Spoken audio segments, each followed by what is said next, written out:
آ جاتا ہے کہ جیسے عوام ویسے ان کے اعمال ویسے حکمران۔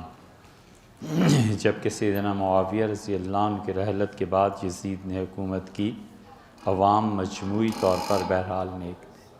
یہ آپ کی بات درست ہے، عوام کے اعمال اور اقتدار کے اعمال ایک دوسرے سے اثر ضرور لیتے ہیں، اس میں کوئی شبہ نہیں، لیکن یہ ضروری نہیں ہوا کرتا کہ جیسے عوام ہوں حکمران بھی ویسے ہی ہو جائیں۔ کبھی ظالم حاکم مسلط ہو جاتا ہے، خدا کی طرف سے عذاب بھی ہوتا ہے جبکہ لوگ اچھے ہوتے ہیں، اور کبھی بڑا ہی نیک اور بہت اچھے کردار کا آدمی آ جاتا ہے جبکہ عوام فاسق و فاجر ہوتے ہیں، اور یہ اس آدمی کا امتحان ہوتا ہے، اور اللہ کی طرف سے عوام کو قیامت میں سزا ملے گی کہ اتنا اچھا بندہ بھیجا مگر تم نے کیا کیا۔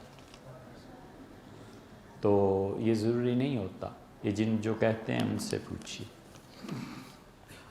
جمہوریت میں یہ ہوتا ہے، یہ ایسی بانجھ اور ایسی بدقسمت عورت ہے یہ جمہوریت کہ اس کے گھر میں ہمیشہ ایک ہی بچہ پیدا ہوتا ہے، وہ سیکولر۔ اس میں یہ ہوتا ہے اگر حقیقی جمہوریت ہو، اور حقیقی نہ ہو اور سلیکٹڈ لوگ آئیں تو پھر ایک الگ مسئلہ ہے کہ اس سے بھی پسے پشت جو قوتیں اور ان سے بھی پسے پشت جو قوتیں ہیں وہ کس کو چاہتی ہیں۔ جنازے کے ساتھ بلند آواز میں کلمہ طیبہ پڑھنا چاہیے یا خاموشی سے جانا چاہیے؟ جنازے کو دیکھ کر کھڑے ہو جانا یا پھر بیٹھے رہنا چاہیے؟ دونوں مسائل میں جنازے کے ساتھ خاموشی سے جانا چاہیے۔ صحابہ کرام رضی اللہ عنہم کا عمومی طور پر حال یہی تھا۔ ایک آدھ روایت ایسی بھی آتی ہے کہ کسی نے کسی بلند آواز سے ذکر کیا ہو، اقیلی کی روایت ہے ایسی، اقیلی نے کتاب الضعفاء میں وہ روایت نقل کی ہے، لیکن یہ کہ عمومی طور پہ جو ماحول تھا وہ خاموشی کے ساتھ جنازے کے ساتھ جانے کا تھا۔ جنازہ دیکھ کر کھڑا ہو جانا حضور صلی اللہ علیہ وسلم سے ثابت بھی ہے اور نہیں بھی ثابت۔ نبی کریم صلی اللہ علیہ وسلم جنازہ دیکھ کر کھڑے ہو گئے تھے، کیوں کھڑے ہو گئے تھے؟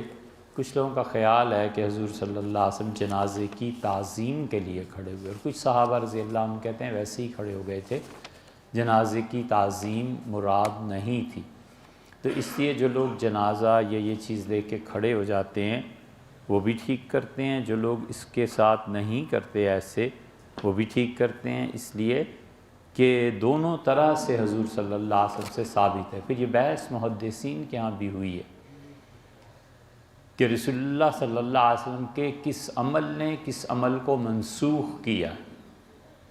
پہلے کھڑے ہوتے تھے، بعد میں بیٹھنا شروع کر دیا، یا بعد میں کھڑے ہونا شروع کر دیا، پہلے بیٹھے رہتے تھے۔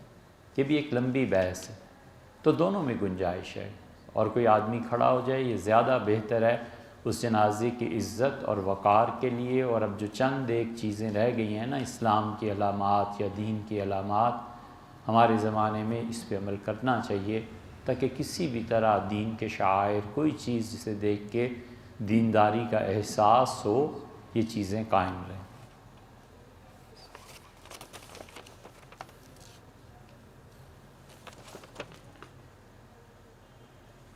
السلام علیکم، کیا یہ ترتیب صحیح ہے؟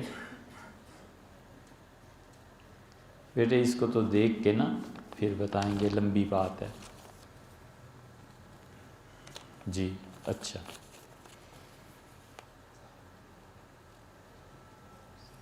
عربوں کو برا نہ کہنے کی حدیث آئی ہے۔ وجہ اس کی یہ ہے کہ جب کسی قوم کو برا کہا جاتا ہے نا تو آہستہ آہستہ اس کے اچھے افراد کے متعلق بھی ذہن بن جاتا ہے۔ مثلا کوئی شخص پاکستان کو برا کہے گا تو آہستہ آہستہ اس کے دماغ میں آ جائے گا کہ اس ملک کا ہر باشندہ برا ہے، لہٰذا اسے ایئرپورٹ پہ بھی الگ کر دو، ان کے پاسپورٹ بھی الگ کر دو، ان کے کیسز بھی الگ کر دو، ان کے اکاؤنٹس بھی الگ کر کے چیک کیا کرو۔ تو آہستہ آہستہ، حالانکہ ہزاروں نہیں لاکھوں افراد الحمدللہ ہمارے ملک میں ایسے ہیں جو بہت اچھے قابل تعریف اور جن کی شخصیات قابل اتباع ہیں۔ آپ اپنی ذات مبارکہ کو ہٹا کر اگر سوچیں تو آپ سے ہم سے کئی گنا اچھا ہے، اس کے باوجود ایک ذہن لوگوں کا بن جاتا ہے۔ اسی طرح گوروں کے متعلق ایک ذہن ہے کہ یہ لوگ ایسے اور ایسے ہیں، تو اس بنا پر رسول اللہ صلی اللہ علیہ وسلم نے منع کیا تھا عربوں کو برا کہنے سے کہ کہیں ایسے نہ ہو کہ انجام کار اس کا اثر حضرت رسالت مآب صلی اللہ علیہ وسلم تک جا پہنچے اور ایمان خراب ہو کسی۔ عرب کے منطقہ کے لوگ، یعنی جو بھی عربز ہیں، جو بھی ظاہری شکل و شبہات یا اپنی زبان یا اپنے عادات و اطوار سے عرب لگتے ہیں، ان کے متعلق ہے یہ حدیث۔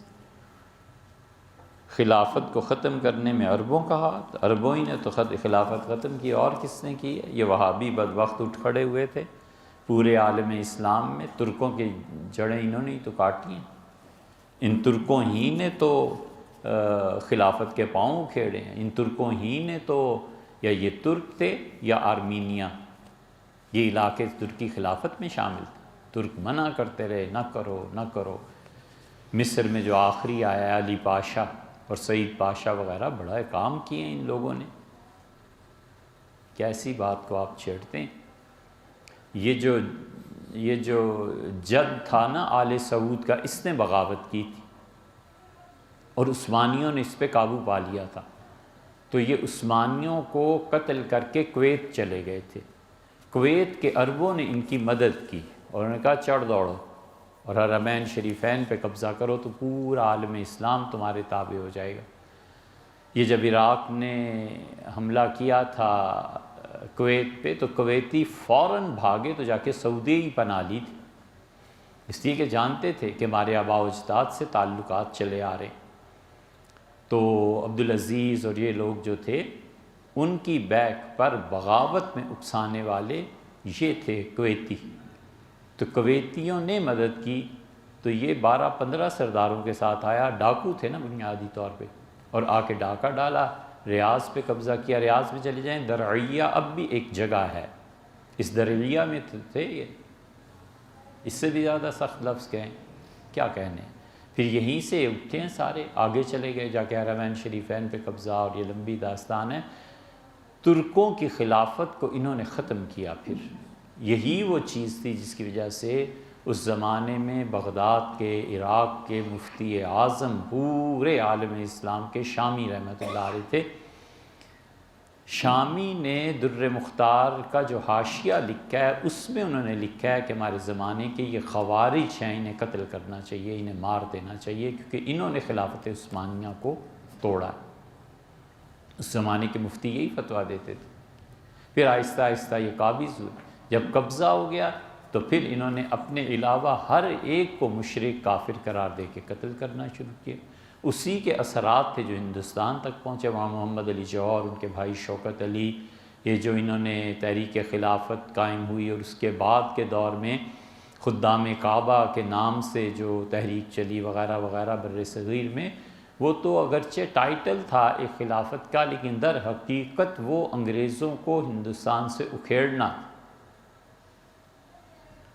وہ تو اگر اس گاندھی کی مصیبت نہ ہوتی اور وہ خلافت مومنٹ کو ایک دم سے ختم نہ کر دیتا، تو انگریز تو آج اور کل کے مہمان تھا کہ آج گئے کہ کل گئے، آج صبح ہوئی کہ شام ہوئی، بس یہ حال ہو گیا تھا۔ تو ان لوگوں نے، ترکوں نے، پھر وہ اردن کا جو شاہ ہے، اس کا پردادا جو تھا، اس کا بڑا ہاتھ تھا فیصل کا، اسی لیے تو اردن، کویت اور سعودی آپس میں ایک دوسرے سے بڑے اتفاق سے ملتے ہیں، سب جانتے ہیں اپنے کرتوتوں کو۔ انگریزوں نے اسے ہی کہا تھا کہ اگر خلافت ٹوٹ جائے اور یہ ختم ہو جائے تو ہم تمہیں یہ علاقے دیں گے، پھر علاقے ملے۔ بلاد شام تقسیم کیے گئے۔ بلاد شام پہلے کیا تھا؟ بلاد شام موجودہ اردن، شام، عراق کے سارا علاقہ، منطقہ ایک تھا، اور اسی طرح انگریزوں نے اکسایا کہ یہ جو مدینہ منورہ سے ٹرین چلتی ہے اور دمشق تک پہنچتی ہے، اس کی پٹڑیاں اکھیڑو۔ پٹڑیاں اکھیڑ دی گئیں۔ عثمانی ایسے ہی تو نہیں آتے تھے بار بار ترکی سے، اسی لیے مدینہ منورہ کی 2 سال تک انہوں نے محاصرہ کر لیا تھا۔ ترک اندر پھنس گئے تھے، اہل مدینہ پھنس گئے تھے، بہت مصیبت کے دن انہوں نے گزارے۔ اور خلافت عثمانیہ اجازت ہی نہیں دے رہی تھی کہ مدینہ منورہ میں کوئی ہتھیار اٹھائیں، تلوار، تو آخر فوج کو پسپا ہونا پڑا، ورنہ ترکوں کے لیے کیا مشکل تھا ان کو مار دینا۔ خلافت انہوں نے نہیں اکھیڑی تو کس نے اکھیڑی ہے؟ آپ پڑھیں اس زمانے میں خاص طور پہ جو انگریز جاسوس کام کرتے رہے نا، ان لوگوں نے اپنی سوانح عمریاں لکھ دی ہیں۔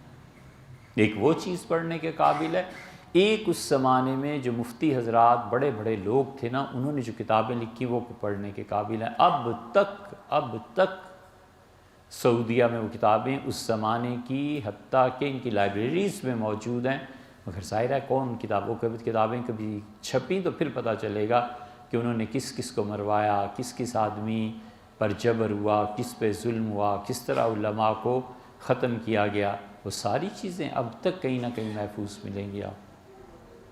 اور بھی چاہیے مواد، ہمت کر کے انڈیا آفس لائبریری چلے جائیے۔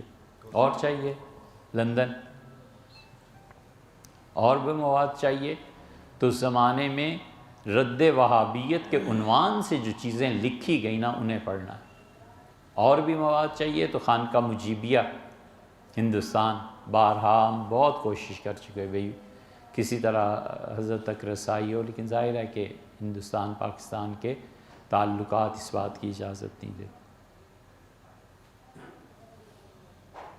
دل کی کیفیت کو تبدیل کرنا چاہ رہے ہیں،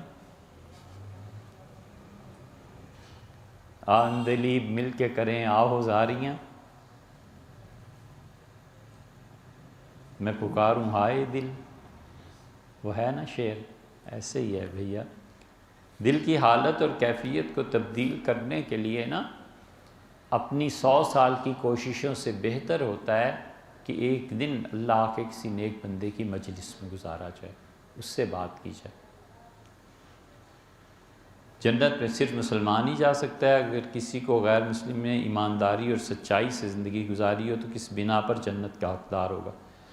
یہ بنا تو آپ جانتے ہوں گے نا، ہمیں تو معلوم نہیں۔ اگر کفر ہے، اگر شرک ہے تو وہ جنت میں نہیں جائے گا۔ عقیدہ جو ہے نا یہ عقل سے نہیں آتا، یہ خبر سے آتا ہے۔ یہ 100 مسائل کا حل ایک جملہ ہے، عقیدہ ہمیشہ خبر سے آتا ہے، عقل سے نہیں آتا۔ اس لیے عقیدے کا خبر دینے والا اگر واقعی سچا ہو تو پوری دنیا کی عقل مل کے اس کی ایک بات کو حل نہیں کر سکتی، سمجھے؟ اگر عقیدے کی خبر دینے والا سچا ہو نا تو پوری کائنات کی عقل اس کے ایک جملے کو حل نہیں کر سکتی، اس لیے کہ عقل بہت پیچھے ہے۔ عقیدہ خبر پہ آیا نا، حضور اقدس صلی اللہ علیہ وسلم میں خدا کا آخری رسول ہوں۔ اب عقل سے جو کوئی بحث کرنے لگے وہ کہے آج رسول کی ضرورت ہے، اتنی تو صفاقی اور یہ چیزیں کفار مکہ میں نہیں تھیں جتنی اب دنیا میں پھیل گئی ہیں، اب کیوں رسول نہیں آتا؟ کر لے بحث، آخر پہ اسی نتیجے پہ پہنچے گا کہ رسول نے آنا ہے۔ جب وہ آنا مانے گا، کفر کرے گا، کہے گا نہیں آنا، تو پھر نہیں آنا تو حضور صلی اللہ علیہ وسلم نے خبر دی نا۔ تو عقیدہ خبر پہ چلتا ہے، عقیدہ عقل پہ نہیں چلتا۔ اور جو خبر وہ دیتے ہیں انبیاء علیہ الصلوۃ والسلام، سچ وہی بولتے ہیں، جو وہ بات کہہ دیتے ہیں نا، پھر دنیا کی عقل میں آئے یا نہ آئے بات وہی ہے۔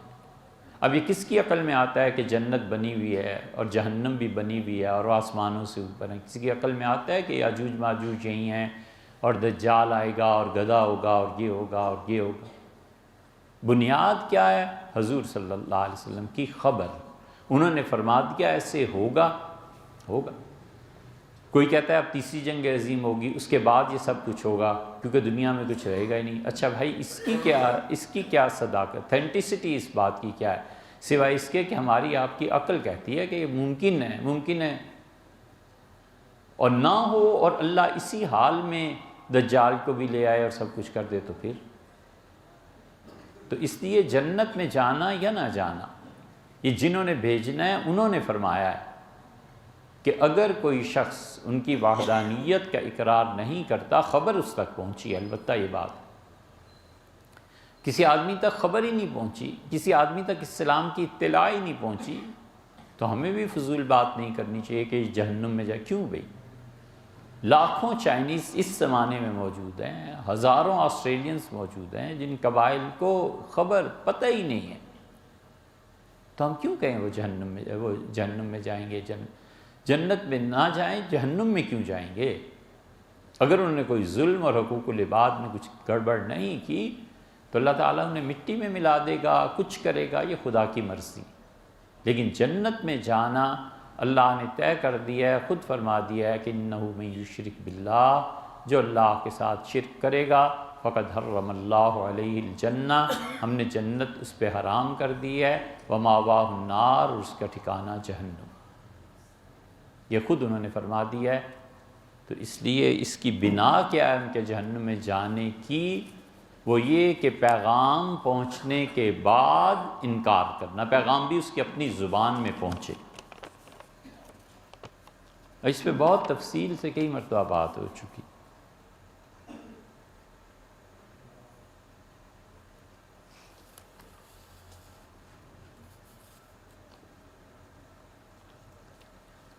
فیس بک پہ آپ نے سننا شروع کیا ہے اور اس کے لسنرز ہیں یہ خاتون، بھی اس کا کیا فائدہ؟ اللہ کے کسی اچھے بندے کو سنیے، ہم تو ایسے ہی لوگوں کی محبت میں کچھ مارے گئے ہیں، ورنہ ہمارا یہ مقام ہی نہیں ہے کہ ہم کوئی بات دین کے، اللہ کی شریعت کے متعلق کریں۔ عمرے پہ جا رہی ہیں، ہمیں بھی دعاؤں میں یاد رکھیے۔ عمرے کے لیے خواتین کے لیے الگ سے جو کتابیں لکھی ہیں نا، آپ ان کا مطالعہ کیجئے۔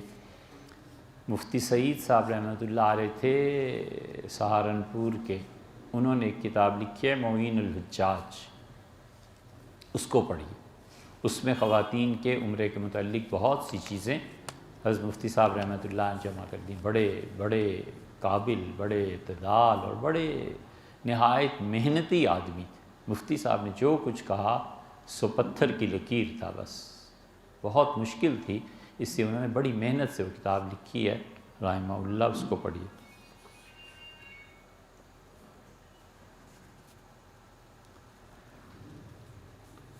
یہ حضرت شیخ مولانا زکریا صاحب رحمۃ اللہ نے، بھیا یہ کاغذ کیسے، دیکھو ترتیب کیا کی ہوئی، ایسے ہی پھاڑ دیا تھا۔ مولانا زکریا صاحب رحمۃ اللہ علیہ نے فضائل صدقات صفحہ اتنے پہ علامہ عینی رحمۃ اللہ شرح ایک دعا نقل کی کہ اس کو پڑھ کر والدین کو ثواب بخش دیں، ہدیہ کریں تو اس سے ان کا حق ادا ہو جاتا ہے۔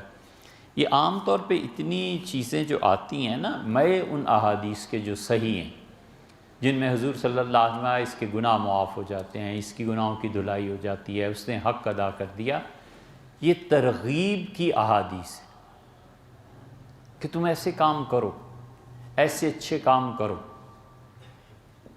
محدثین کی پہلی رائے یہ ہے، وہ کہتے ہیں کہ ایسی دعاؤں کے پڑھنے سے اللہ تعالیٰ آہستہ آہستہ انسان کی طبیعت کو بدل دیتے ہیں، اور ان کلمات کے ذریعے سے انسان کے اندر تبدیلی آتی ہے، تو آہستہ آہستہ وہ اپنے والدین کے حقوق ادا کرنے لگ جاتا ہے۔ دوسری قسم فقہاء اور محدثین کی وہ ہے جو یہ کہتے ہیں کہ اس جملے میں اٹ سیلف اتنا وزن ہے کہ قیامت میں انشاءاللہ یہ کوتاہی اور کمی کو پورا کر دے گا۔ مگر کرنے کی بات یہ ہے کہ ان دعاؤں کو پڑھتے بھی رہنا چاہیے، اور پڑھنے کے ساتھ ساتھ جو چیزیں اللہ نے ضروری قرار دی ہیں نا، ان پہ عمل کرنا چاہیے۔ 3 جہان بالکل چھوڑ دینے چاہیے۔ تقدیر میں کیا ہے اور امر کیا ہے اور تکوین کیا ہے، بس یہ علمی بحثیں ہیں، ہو سکتی ہیں گھنٹوں اور پوری رات بحث کی جا سکتی، لیکن جو عالم امر ہے وہ اللہ ہی جانتا ہے۔ ہم عالم امر میں کیا کر لیں گے؟ عالم تکوین جو ہے اس میں کیا کر لینا ہے؟ تکوین میں کسی کی مجال ہے دخل دے سکے؟ اللہ تعالیٰ نے تکوینیات میں یہ طے کر دیا کہ یہ لڑکا اپنے باپ کو قتل کرے گا، چھٹی، کر لو جو کرنا ہے۔ خدا کے اس فیصلے کو کوئی بدل سکتا ہے؟ اسے سمجھ ہی نہیں آئے گی اور وہ ہو بھی جائے گا۔ تو تکوینیات، تقدیر اور عالم امر، یہ تینوں جہان ایسے ہیں جس میں انتہائی درجے کا کوئی علم جو ہوتا ہے نا، پھر جا کر بحث کرتے ہیں۔ بڑے بڑے علماء بحث کرتے تھے حضرت پیر میر علی شاہ صاحب رحمۃ اللہ علیہ اس پہ ارشاد فرمایا کرتے تھے، لیکن حضرت رحمۃ اللہ کو شاید زندگی کے آخری حصے میں احساس ہو گیا تھا کہ یہاں کے عوام کی سطح اس سے زیادہ نہیں ہے کہ ان کی بھینس بیمار ہو گئی تو کوئی گڑ دم کرا لیں اور تعویذ لے لیں، اور اس سے زیادہ پنڈی گرد و نواح کے لوگوں کی سطح تھی کہاں اتنی کہ وہ ان مباحث کو سمجھ سکتے۔ ابن عربی بحث کرتے ہیں، ابن عربی جیسا آدمی کہاں ملے گا، فصوص الحکم۔ علامہ اقبال بحث کرتے ہیں۔ یہ لوگ اتنے اعلیٰ درجے کے تھے جو حق رکھتے تھے ان چیزوں پہ بات کرنے کی، باقی کچھ نہیں۔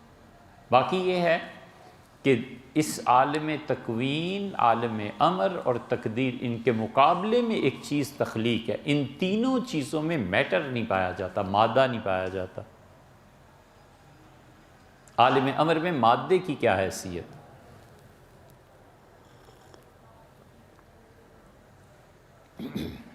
مادہ آپ اسے ڈسٹرائے کریں،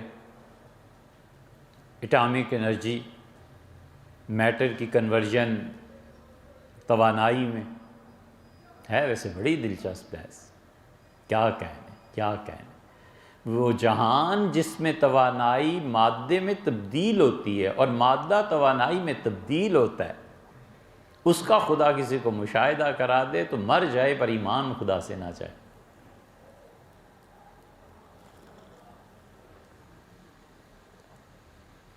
اس میں مادہ نہیں، عالم امر میں، عالم تکوین میں اور تقدیر میں۔ اور ان تینوں کے مقابلے میں تخلیق ہے، تخلیق میں مادہ ہے، خلق خدا نے پیدا کیا، اس تخلیق میں رہے اور تشریعات پہ عمل کرے، بس دو لفظوں کی بات۔ اس لیے جو دعائیں صحیح حدیث میں آئی ہیں پڑھے، جو حضور اقدس صلی اللہ علیہ وسلم نے فرمایا وہ پڑھے۔ عالم تکوینیات میں نبی اگر دعا کرے کہ اللہ مجھے شامل کر دے تو عین ممکن ہے۔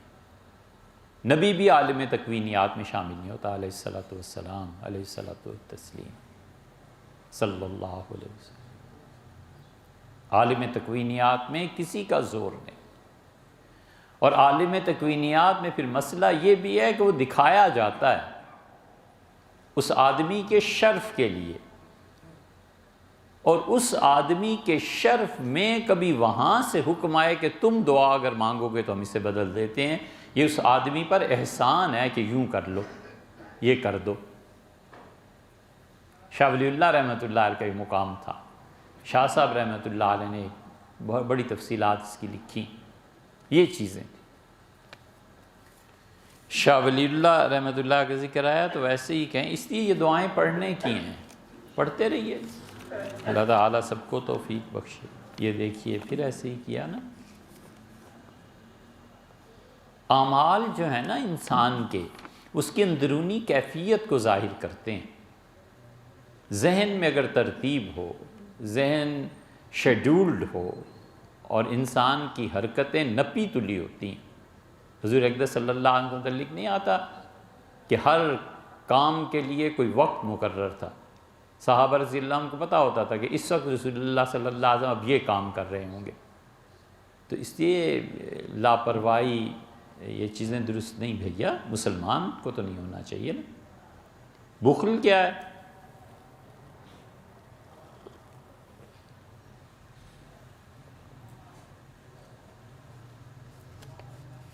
خیر کی حرص اور خرچ سے محرومی، خیر کی حرص اور خیر کے مواقع پر خرچ سے محرومی، یہ ہے بخل۔ حدیث شریف میں کس طرح کے لوگوں کو بخیل کہا گیا ہے؟ حدیث میں آیا ہے، حضور صلی اللہ علیہ وسلم نے البخیل من ذکرت عندہ، بخیل حقیقی طور پہ تو وہ شخص ہے جس کے سامنے میرا تذکرہ آیا ولم یصلی علیہ، اور اس نے مجھ پہ درود نہیں پڑھا۔ حضور صلی اللہ علیہ وسلم نے میرا نام سنا اور اس نے درود نہیں پڑھا، بخیل تو وہ ہے۔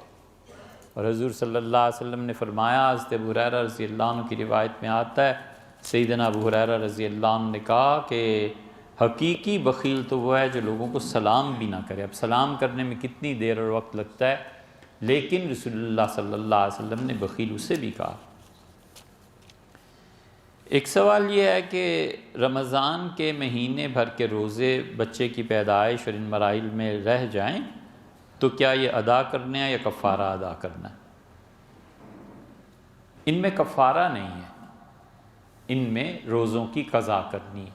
اس خاتون کو اختیار ہے، وہ کسی بھی طرح سے روزوں کی قضا کر لے، ایک ایک کر کے کر لے، دو دو کر کے کر لے، چھوٹے دنوں میں کر لے جیسے سردی کے دن، اس میں کوئی کفارے کی بات نہیں۔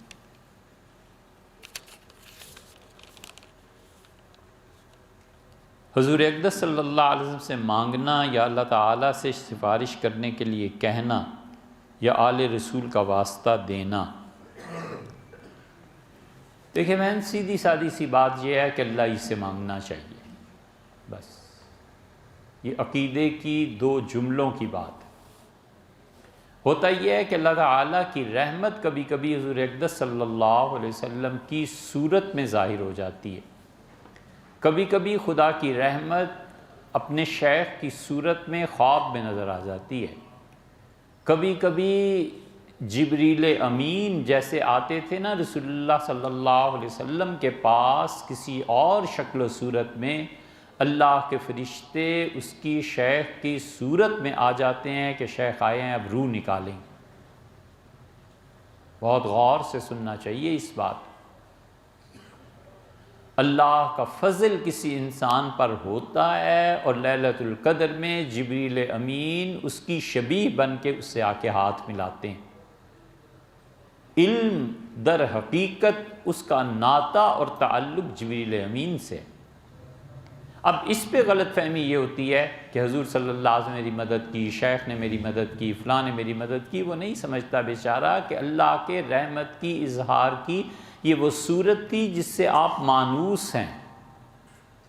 جبریل امین کبھی اصل شکل میں آ جائیں تو دم نہ نکل جائے، اور آئیں کیسے؟ حضور اقدس صلی اللہ علیہ وسلم نے، آپ نماز اوپر پڑھ لیجئے، کیوں ہمیں گناہ گار کرتے ہیں؟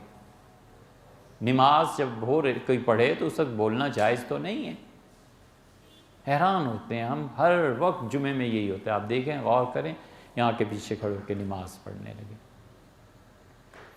جبریل امین حضرت رسالت پناہ صلی اللہ علیہ وسلم کی خدمت میں حاضر ہوئے 2 مرتبہ اصلی صورت میں، ورنہ اصلی صورت میں نہیں آئے کبھی۔ اصلی صورت میں جبریل امین کی برداشت کون کر سکتا ہے؟ دم نکل جائے۔ تو یہ سب چیزیں ہوتی ہیں۔ نبی کریم صلی اللہ علیہ وسلم سے مدد مانگنا، اس لیے امت میں بہت افراد ایسے ملیں گے شاہ ولی اللہ سمیت جنہوں نے حضور اقدس صلی اللہ علیہ وسلم مدد مانگی۔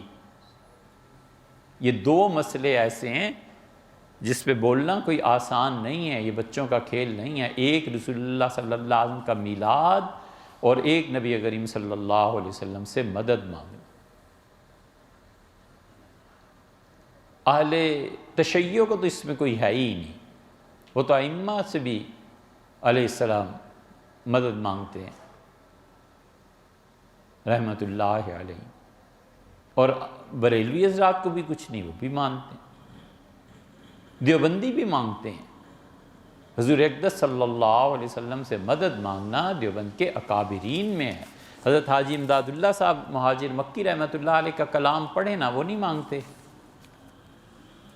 حضرت تھانوی نور اللہ مرکزو کے ہاں بعض چیزیں ایسی نہیں ہیں، حضرت کی کتاب جمال الاولیاء پڑھیں، اس میں ایسی چیزیں نہیں ہیں۔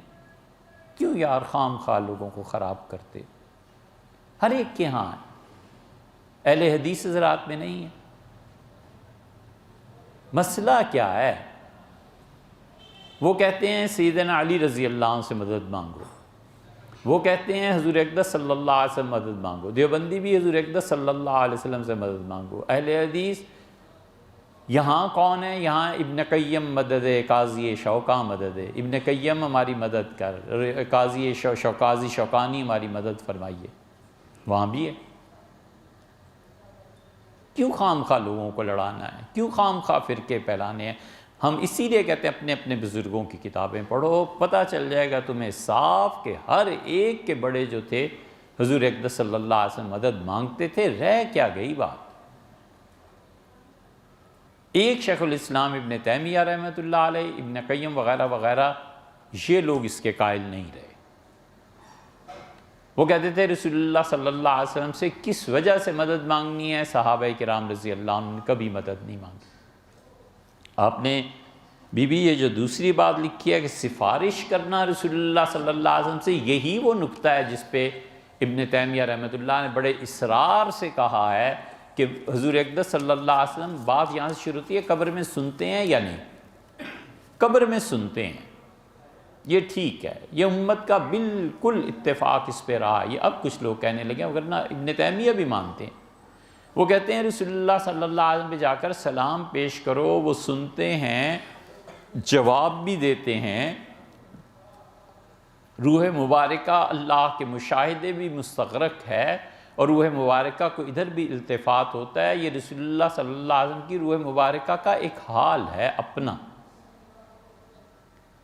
لیکن جب سنتے ہیں تو پھر اس بنا پر اب بات اٹھتی ہے عمارت کی آگے۔ جب سنتے ہیں تو پھر دیوبندی حضرات کہتے ہیں جب رسول اللہ صلی اللہ علیہ وسلم سنتے ہیں تو ان سے شفاعت کی درخواست کی جا سکتی۔ سب یہ مانتے ہیں، ریلوی کیا، دیوبندی کیا، سب۔ اسی لیے وہ ہر کوئی چاہتا ہے اور کہتا ہے کہ اللہ کے رسول میرے لیے، مجھے قیامت میں شفاعت میں یاد رکھیں۔ اسی بنا پر وہ کہتا ہے کہ اللہ کے رسول سفارش کر دیں، اللہ سے یہ بات کہہ دیں، اللہ سے یہ بات کہہ دیں۔ اس کی بنیاد رسول اللہ صلی اللہ علیہ وسلم کی سماعت ہے۔ اب نبی کریم صلی اللہ علیہ وسلم سے یہ کہنا ابن تیمیہ اور ان کے ماننے والوں کا اصرار ہے۔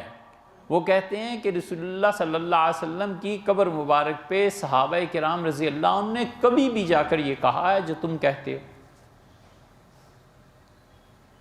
حضرت عمر رضی اللہ عنہ کے زمانے میں جب قحط پڑا تو حضرت عمر رضی اللہ عنہ نے چنا ہوا ایک آدمی اٹھایا، بدری موجود تھے، بہت بڑی تعداد میں موجود تھے، عثمان اور علی جیسے رضی اللہ عنہ موجود تھے، طلحہ اور زبیر اور سعد رضی اللہ عنہ، یہ سب کے سب حضرت عباس رضی اللہ عنہ سے افضل تھے۔ امیر المومنین نے حضرت عباس رضی اللہ عنہ کو بلایا اور کہا اللہ میں انہیں پیش کرتا ہوں تیرے سامنے، یہ بارش کے لیے دعا کر دیں۔